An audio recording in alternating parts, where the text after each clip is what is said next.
इस क्वेश्चन में हमको समकोण त्रिभुज की दो भुजा दे दिया है और हमसे पूछ रहा है कि साइन ए कोस ए और साइन सी कोस सी का मान निकालिए। तो देखिए क्वेश्चन में कह रहा है कि एक त्रिभुज है, त्रिभुज ए बी सी, जिसका कोण 20 समकोण है। तो पहले तो हम बनाते हैं एक त्रिभुज ए बी सी। तो देखिए ए हो जाएगा, यहाँ पर लिखेंगे और यहाँ लिखेंगे बी। देखिए ए यहाँ कोई जरूरी नहीं कि यहाँ लिखे, यहाँ भी लिख सकते, लेकिन बी यहाँ जरूरी है कि यहाँ लिखे, क्योंकि यहाँ समकोण है, यहाँ 90 डिग्री का कोण बन रहा है। तो ए यहाँ लिख सकते हैं, यहाँ सी भी लिख सकते हैं, उसी तरह से ए यहाँ भी लिख सकते हैं, यहाँ भी सी लिख सकते हैं, है ना। जब ए यहाँ हो गया, यहाँ पर क्या हो जाएगा सी। तो हमारे पास बन गया त्रिभुज एबीसी, जिसका कोण 20 समकोण है। ए बी का मान 24, देखिए ए वाला भुजा ए बी दिया हुआ है 24 सेंटीमीटर, बीसी का मान ए वाला भुजा दिया हुआ है 7 सेंटीमीटर।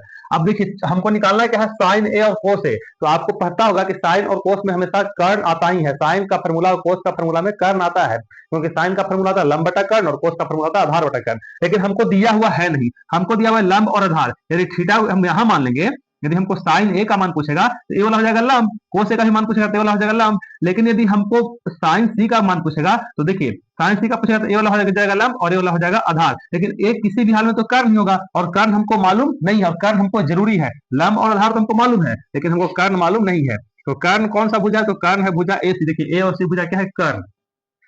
और कर्ण का फॉर्मूला होता है रूट अंडर लंब का स्क्वायर प्लस आधार का स्क्वायर। तो लंब का स्क्वायर प्लस आधार का स्क्वायर, तो लंब क्या हो जाएगा, तो ए बी का स्क्वायर, तो ए बी का स्क्वायर और प्लस आधार क्या है बीसी, तो बीसी का स्क्वायर। अब ध्यान देने वाली बात यह है कि इसको बस कैलकुलेशन कर देना है। तो ए बी का मान कितना है, तो 24, तो 24 का स्क्वायर और प्लस बीसी का मान कितना है 7, तो 7 का स्क्वायर।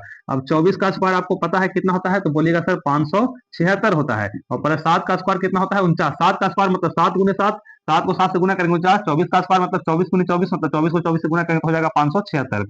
दोनों के जोड़ देंगे तो हो जाएगा 625, और 625 का वर्गमूल कितना होता है 25। यानी कि हमको कर्ण मिल गया, कितना मिल गया, तो 25 सेंटीमीटर। देखिए ये वाला भुजा हमको मिल गया कितना, 25 सेंटीमीटर।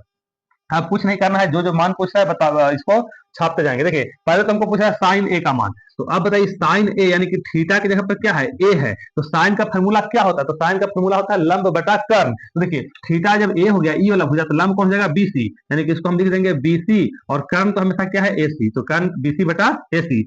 साइन ए, तो साइन ए का मान तो निकाला, तो लिख देंगे साइन ए, और बीसी का मान क्या है, तो बीसी का मान है 7, और एसी का मान कितना है, तो 25। तो बन गया। इसी तरह से उसी तरह से क्या निकाल देंगे हम, कोस ए का। देखिए अब इसमें क्या कर लेते हैं, कोस सी का मान निकालते हैं ना, इसको आप बना लीजिएगा, क्योंकि कोस का फॉर्मूला होता है आधार बटा कर्ण। तो ये हो जाएगा आधार और ये हो जाएगा कर्ण, क्योंकि ये वाला भुजा हो जाए ए बी जो है आधार है, क्योंकि थीटा यहाँ पर है। अब देखिए हम निकाल लेते हैं किसका, अगला में कोस सी का मान।